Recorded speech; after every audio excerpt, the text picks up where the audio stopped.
Hello, everybody. Welcome to 321 No Kiddin. Bobby the Awesome here.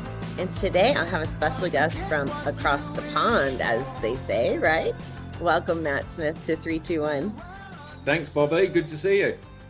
So I kind of stalked you a little and wanted you as a guest. I love what you're doing over there, and I really would love for you to share it. But how about laying the foundation and introduce yourself and maybe why you're in the field that you're in? Yeah, thanks. Well, I mean, I'm just coming up to 8 years in recovery myself from gambling and sobriety as well for the same amount of time. So I have a real passion for this work, and I'm fortunate enough now to be head of external affairs for a charity called Betknowmore UK. And yeah, I mean, my journey of recovery started back in 2014. I went through a treatment center. I went into rehab. Not as scary as it sounds, you know. And as most people know who've been through rehab, it's not all kind of white, fluffy dressing gowns either. It's quite a lot about learning about yourself, you know, and it's a bit like going back to school, really. And, you know, I worked for a long time in the media. I worked 14 years in radio and television. I worked for a very large radio station here in the UK called Talk Sport. I spent 12 years of my career there. I headed up major live sports events. I traveled the world watching sport for a living. And then I went, after that, I went and worked for FIFA for a little while, and then I crashed and burnt and ended up going into rehab. So it took me some time to kind of decide what I wanted to do. And I'll get into the nuts and bolts of my recovery as we go along. But just this is kind of a brief overview to say that I didn't know what I wanted to do when I came out of rehab. I knew I had to focus on myself and build my life again because it had literally crumbled to the ground. I had nothing. And I just did some odd jobs here and there, worked in a furniture shop for a while, so a completely different change of job and career just to keep a roof over my head and earn some money. And then eventually the opportunity came up to come and work for Betknowmore, and I've been here for, well, nearly 2 years now, which has absolutely flown by. It's gone so quick. And, you know, we're doing some really, really good work at the moment, which I'm super proud of everybody who works with us. We've got plenty of people with lived experience of gambling working with us as well. So, yeah, we're doing some really good things. I want to dive into that, but I had two questions as you were doing your introduction. Yeah. When you went into rehab, was it strictly an alcohol facility or alcohol and drugs? Like, did they have a gambling specific program? No, they didn't have a gambling specific program. So they run the 12-step model in there. So basically, I knew the manager at the project. So I call Paul Spanger at the Providence Projects here in Bournemouth, where I am now. And it's predominantly a drug and alcohol treatment centre. But I'd met Paul a couple of years previous, and he remembered me. And because there is a real lack of funding for treatment in the UK, and we don't have like health insurance in that sense that you have in the US, I'm very grateful that Paul gave me a charitable place, so I was able to go there, and they took care of the cost for me. So it wasn't gambling specific, but I did regularly go to Gamblers Anonymous meetings while I was there, and because I was in there for alcohol as well, I kind of picked it up very quickly in terms of, you know, the need to kind of work on both things while I was there. Okay, thank you. Well, as I was telling you, I was on the hovercraft, and go figure, the person I sat next to was a drug and alcohol counselor there in the UK. Oh, wow. And I was picking her brain too, and it didn't sound like we have different certifications in the gambling realm. But we only, across the whole country, we only have 6 inpatient gambling recovery or inpatient rehabs across the whole country. And there's, you know, so it's part of the whole raising awareness piece. So that's why I was curious. And then when you were talking about the sports, was sports betting your problem? Is that where you gambled most through because of your career of watching sports? Yeah, it's everybody asks me this question. It's a strange answer because I hardly ever used to bet on sport. So I was surrounded by sport. I probably went to like over 500 Premier League soccer matches, you know, football matches here in the UK, you know, World Cups, Champions League, everything, but I hardly ever used to bet on sport at all. Occasionally horse racing and occasionally dog racing, but I was more of a like I'd play at the blackjack at the casino or online casino. So yeah, very rarely was it sports betting for me, which people find strange. That I worked in that industry and didn't do that. Yeah, it just felt like they went together, and I was compelled to ask you that. Ah. Um, so how old is Betknowmore? Betknowmore started in 2014. Sorry, the end of 2013, very late 2013 December. So nearly 8 years old now, coming up to 9 years old soon. And it started off with Frankie Graham as chief executive, who has lived experience of gambling as well, by himself as what we call here in the UK a social enterprise. So he got a very small amount of funding to try and do some community projects around gambling and some outreach work in the communities to kind of to meet people, on the ground and help them and support them. And then now we're in 2022, nearly 2023, and I think there's about 27, 28 of us coming up to. So we've grown from one person to that many in quite a short space of time, really.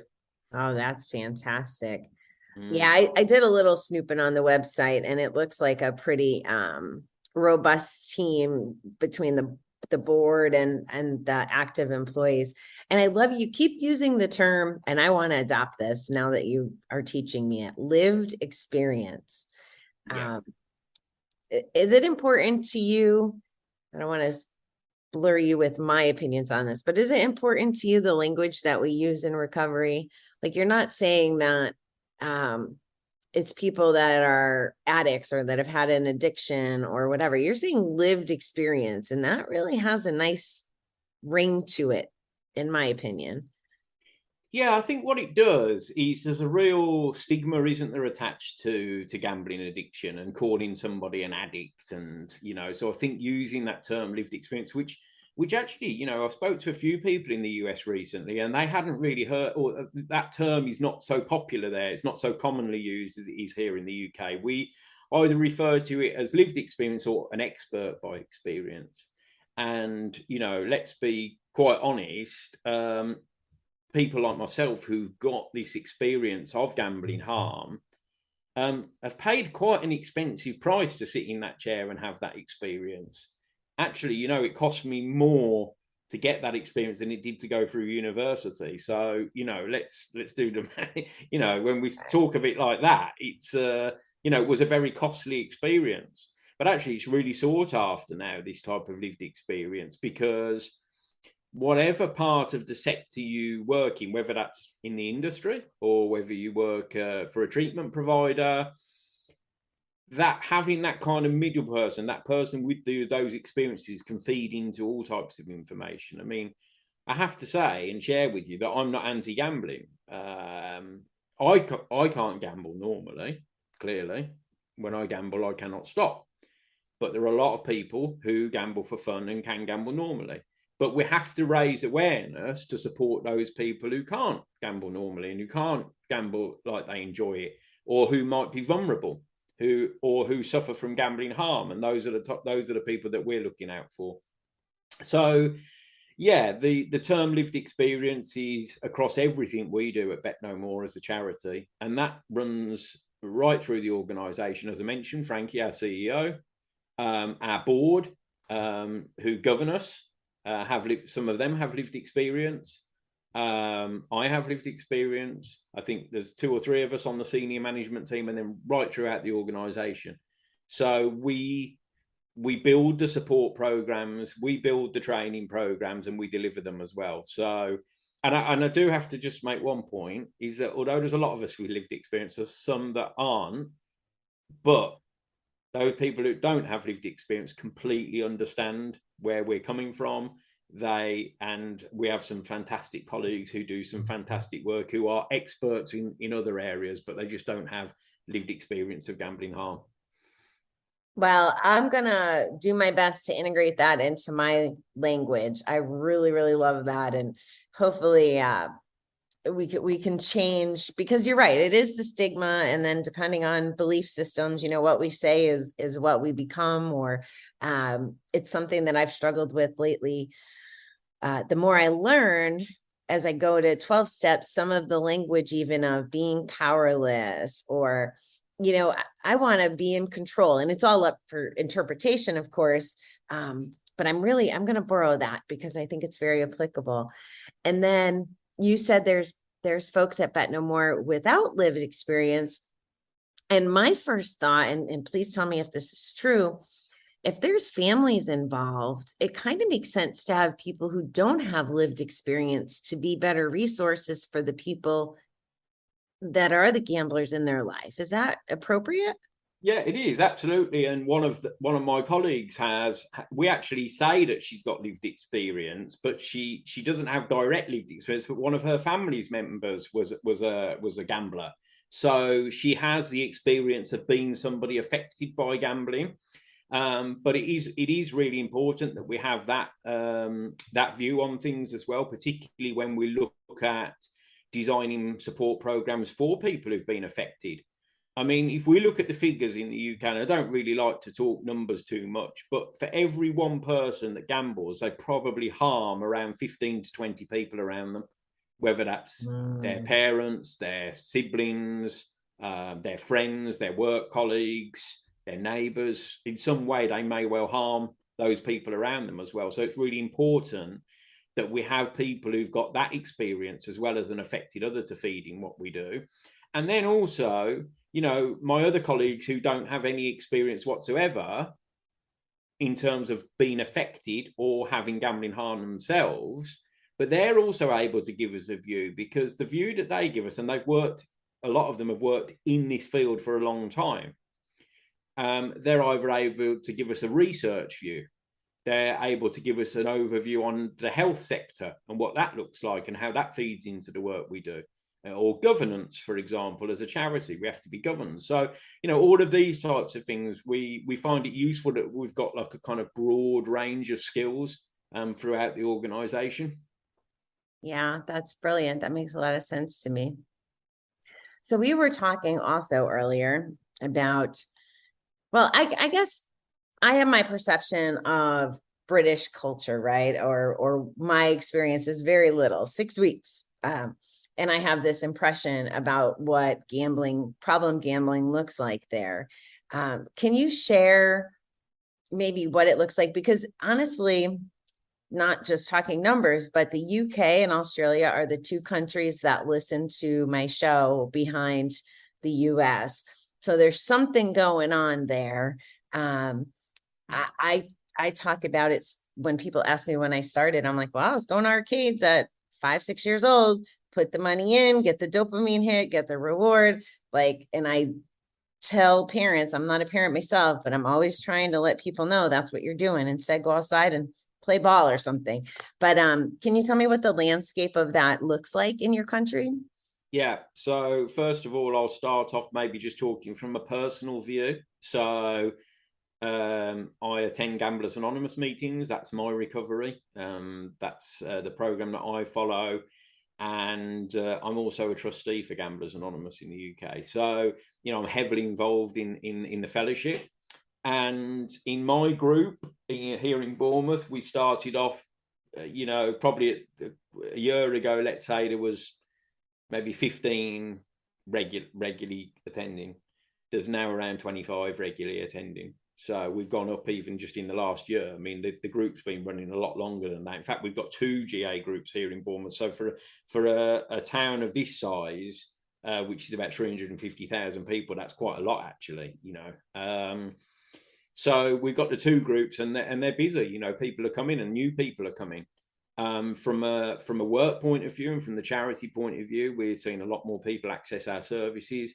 I think particularly because we're coming out the other end of COVID as well, where there was some people that perhaps started to gamble during that period because they were concerned about how they were going to pay their bills and so forth. And although there was money that came through from the government through the furlough scheme, people weren't getting their full salary, so they may well have started gambling. And also, a lot of people became vulnerable during that period. They were isolated, and they couldn't go out, they couldn't see their friends, they couldn't socialize. So people may well have turned to gambling then.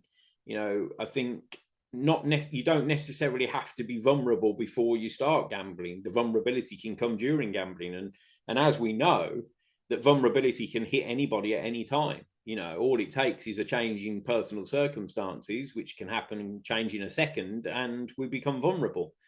So we've seen a lot of that, and I think what we're going to see as well in the future is that we're in a global cost of living crisis. Where prices are rising, inflation's rising, and people are worried about how they're going to pay their energy bills, how they're going to pay their bills, the fuel bill for the car, how they're going to heat themselves. And people may well turn to gambling for that as well. But that will probably come later down the line, that we'll see those people come through our services and others needing that help.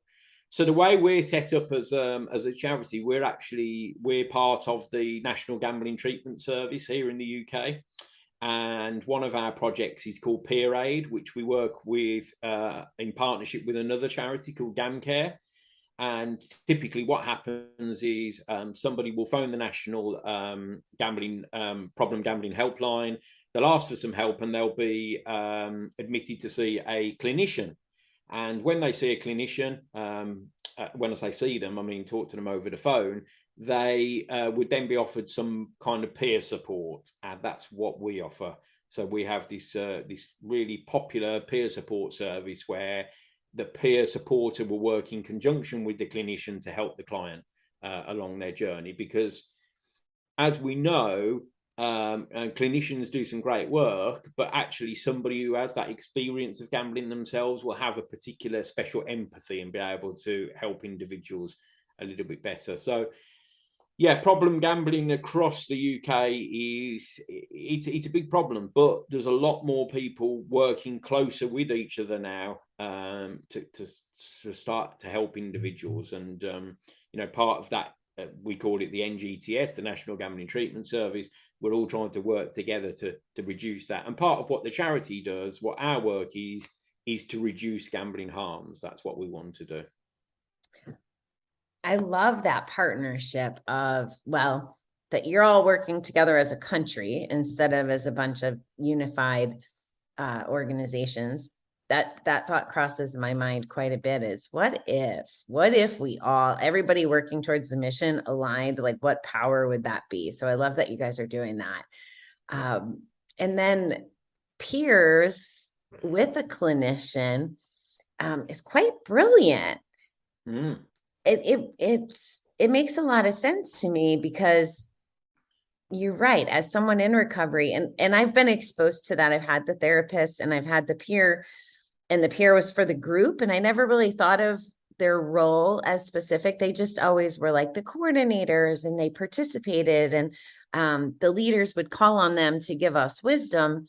But I hadn't thought of the strategy behind it. So thank you for sharing that with me. It makes a lot of sense, and probably helps a lot more people than meets the eye, I would think.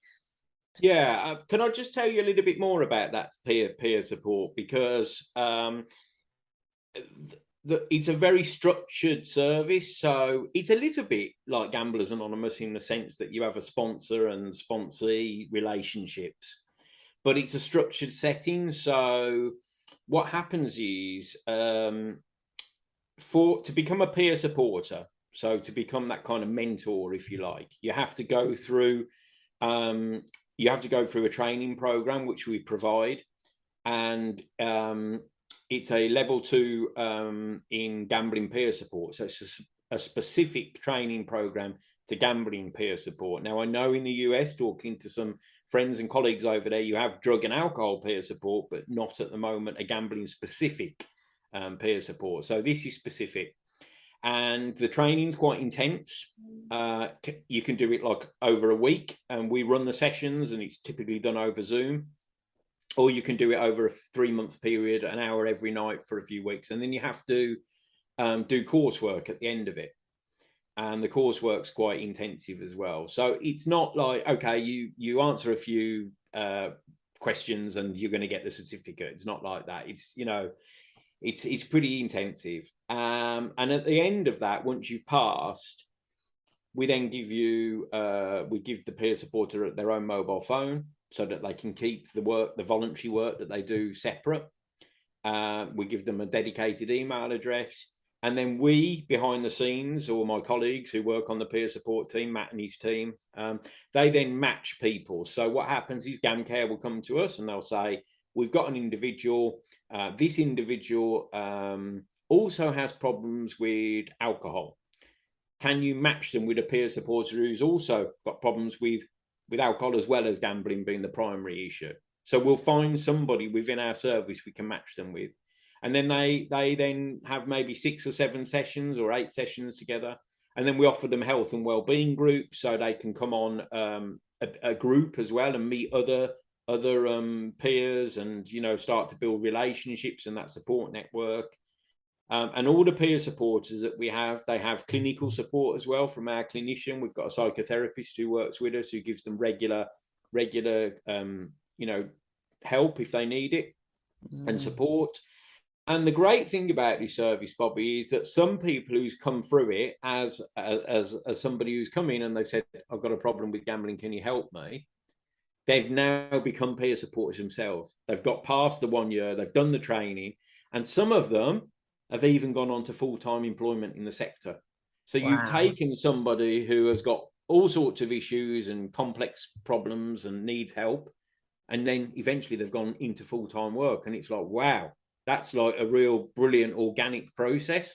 So now we started this 3 years ago, and we've now got, I think we're just approaching 31 volunteer peer supporters, and 9 people have gone on into full-time employment in the sector. Wow, that's incredible. That seems pretty fast. I mean, good fast. That's awesome. So you've given the ability for people to change jobs as well. Somebody like me who didn't want to work in the media any longer, you've given people the you know, the tools to say, actually, you know what, I really want to work in this sector now. What can I do? So yeah, it's fantastic. Oh, that's great. Well, and they've gotten the lived experience of Betknowmore. Like, they know what the process is, which must help their training too, versus taking someone from the outside. So that's awesome. So I'm gonna shift gears a little bit, if that's okay, Matt. Yeah. Why did you decide to give up gambling and alcohol? Oh, wow. I told you I was shifting. I mean, I hit rock bottom is a simple answer. What happened for me was I was working overseas, and I'd gambled everything. I gambled everything. I hadn't spoken to my own mother for 18 months at that point, because I was so ashamed of my behavior and what had gone on. And I ended up coming back to the UK from a job I'd been doing, quite a good job as well, but I'd spent everything. I had nothing left. So I came back to the UK with 1 bag. That was it. I just had 1 bag with clothes. And I contacted somebody that I knew who I hadn't seen for a long time and said, I need somewhere to stay for a night. And I ended up staying there for about 6 weeks. And I was sleeping in this house on a camp bed on the floor. So I'd gone from this really good job working in the media in London, traveling around the world, watching sport for a living, earning good money, having a good life, great family life, really, you know, good friends around me, to literally sleeping on a camp bed on the floor in a stranger's house, really, because I hadn't seen them for so long. And one morning, what happened for me was I woke up and I thought, oh, I don't want to live like this anymore. I cannot live like this anymore. My head was full of just regret, shame, anxiety, stress. And as I mentioned earlier, I contacted Paul Spanger at the Providence Projects and said, Paul, I don't know if you remember me, but we spoke a couple of years ago. And he said, yes, I remember you. Come now. And I contacted a friend of mine, and I didn't have many friends left, Bobby, to be honest. Like, everybody had just cut loose, or they'd cut me loose. And I had one friend, my friend John, who I worked with at TalkSport, who still works there now. And I said, John, I need to go to rehab, but I haven't got the money for the train ticket to get to Bournemouth. Can you help me?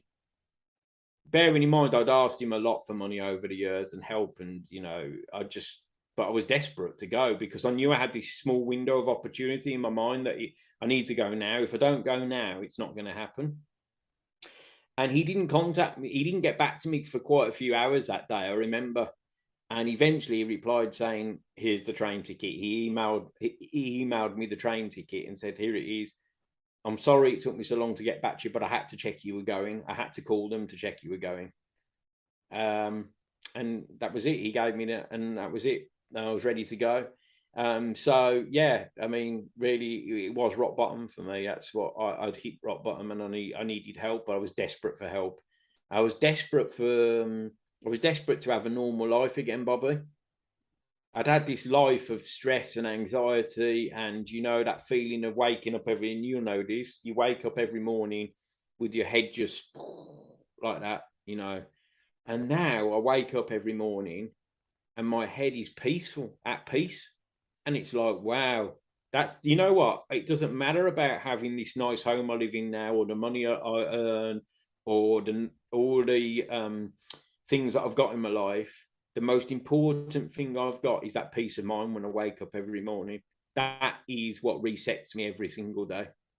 Yeah, you just reminded me of, I was a slot player, and when you said sleep and waking up in the morning, if I was gambling, I couldn't fall asleep because I was seeing the back of my eyelids were slots, like looking for that one more bonus round.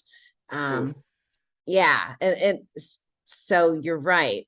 The convolutedness of it, the lack of rest and taking care of ourselves. And I'm with you, like material things, they're so much more achievable when we're not gambling, but they're so less important too. It's crazy.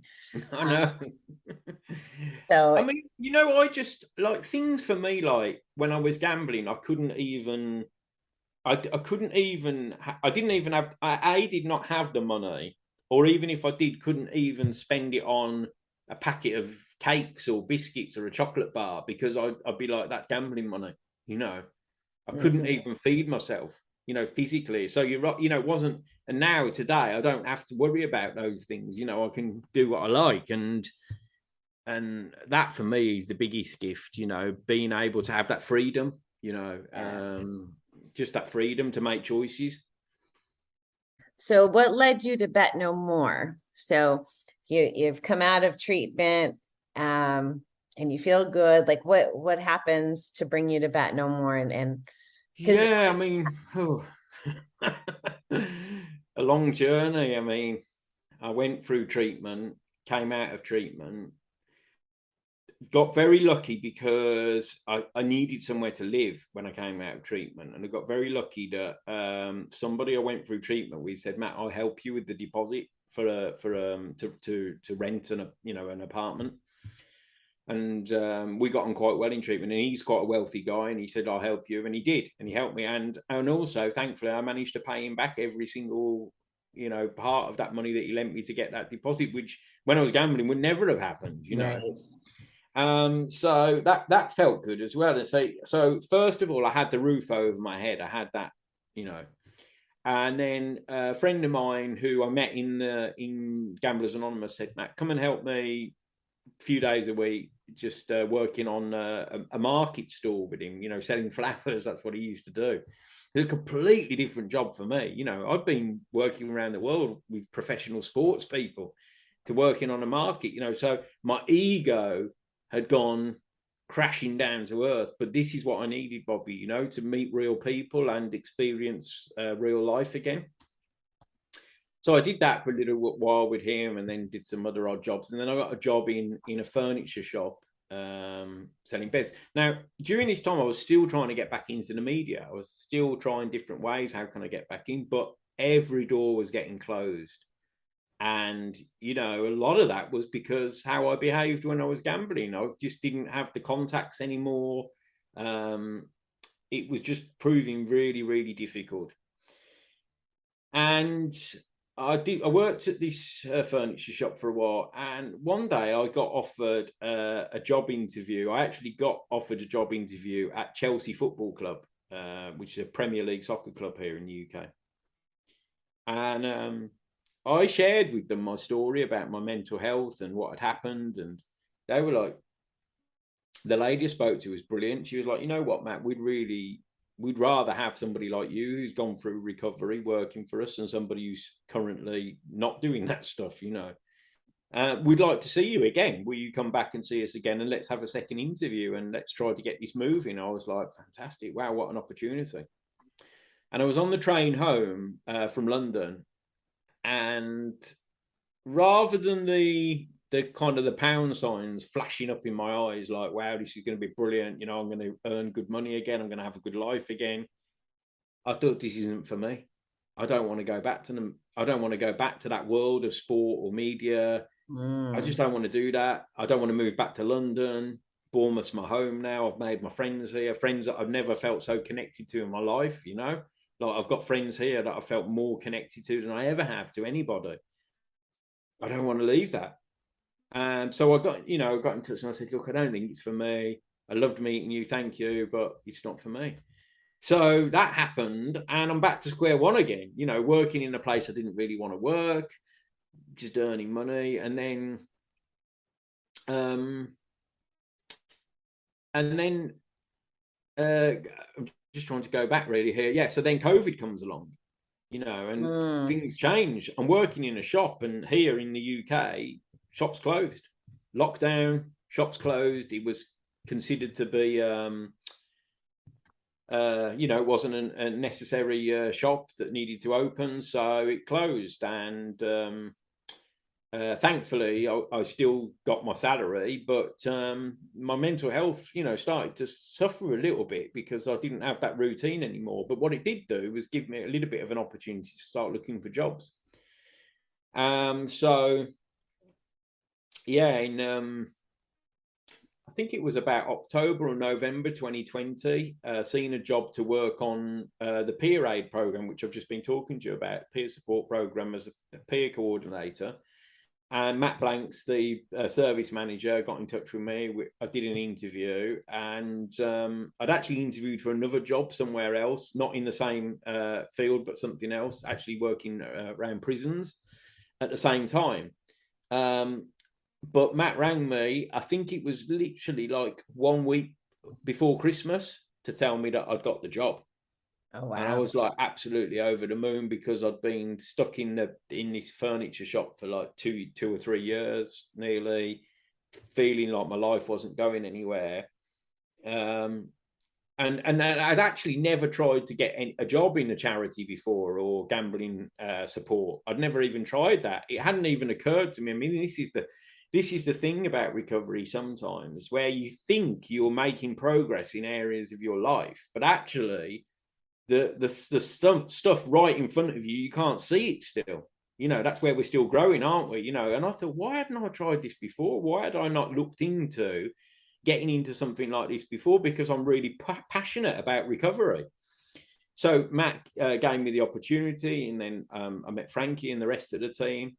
And I stayed with the peer aid team for a year, and Matt and I had an honest conversation. And Matt was great, I've got to say. He was my line manager at the time. And I said, Matt, look, you know, I love working with you guys on this program, but I feel like I can do more with Betknowmore as a whole, not just this program that we run. I feel I've got a lot I can give to the training side, and I feel I've got a lot I can give more to the charity side.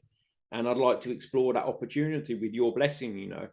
And he said, absolutely. So I spoke to Frankie, our CEO, and Frankie said, yeah, I'd love to get you more involved, to do more things, because you've clearly got a wealth of experience from your background in the media.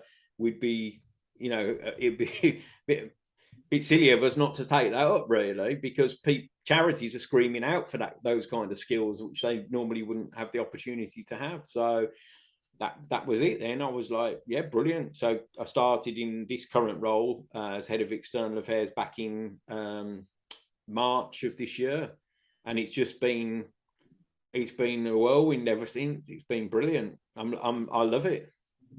Well, I think that you're doing fabulous because, like I said, now, granted, I pay attention, but I still see you in a lot of places and, the efforts of Betknowmore. So I have to call out a few things in what you just shared, though, because I think that it's very scary to go, I'm going into treatment, and then what?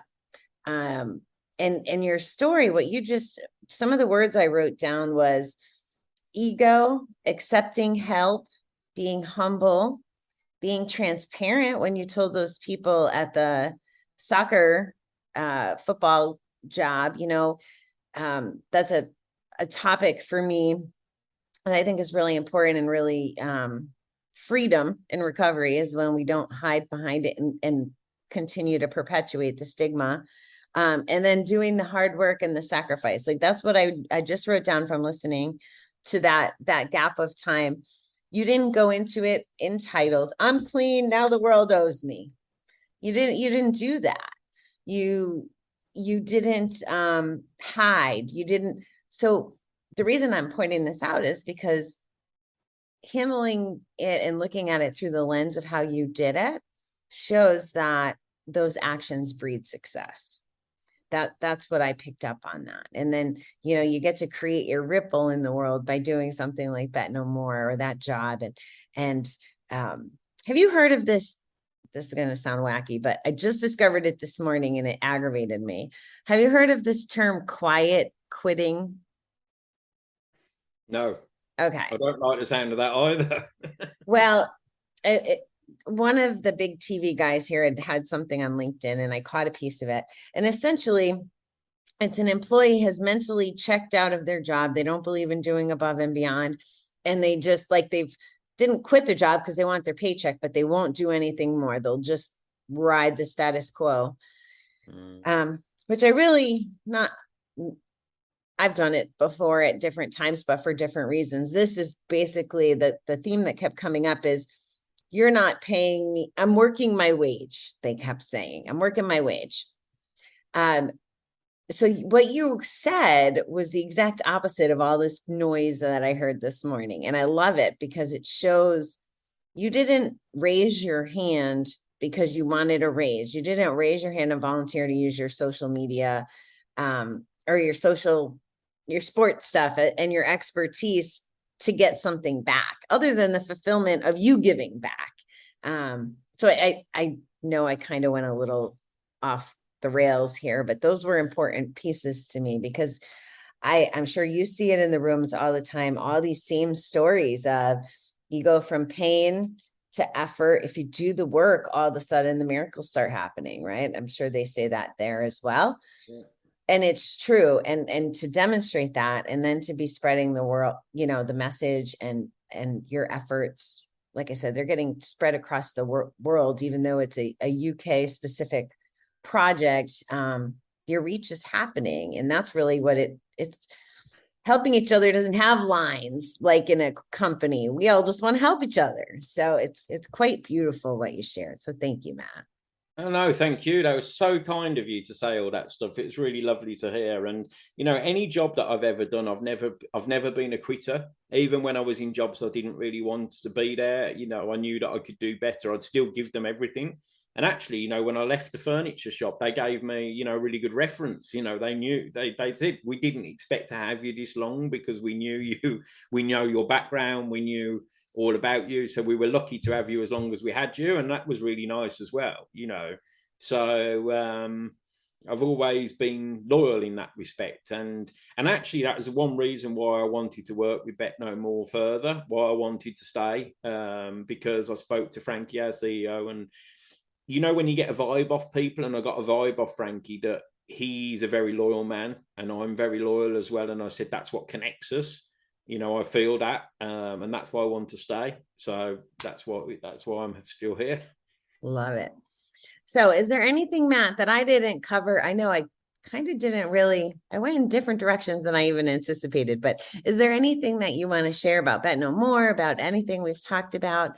That I didn't. Yeah, I just want to share, just to say, check us out on Twitter on Betknowmore. Is our Twitter handle, and Betknowmore is no with a K, so Betknowmore, or find us on LinkedIn as well. And betknowmoreuk.org is our website. And just to say, really, you know, thanks to all my colleagues, you know, who day in day out put in so much hard work. You know, I'm not going to mention individuals, but you all know, because they will all listen to this, by the way. As soon as I tell them I've done this, they'll listen.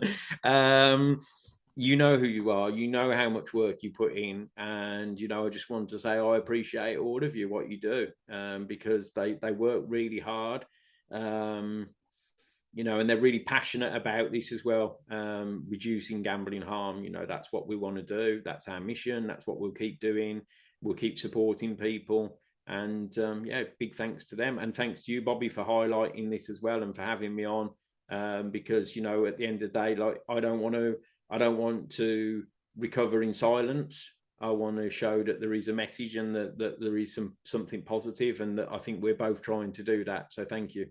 Oh, you're very welcome, Matt. Anything I could do to help anyway. I definitely, you guys have my support completely. And thank you for everything that you're doing. It was great to have you here. Thank you, Bobby.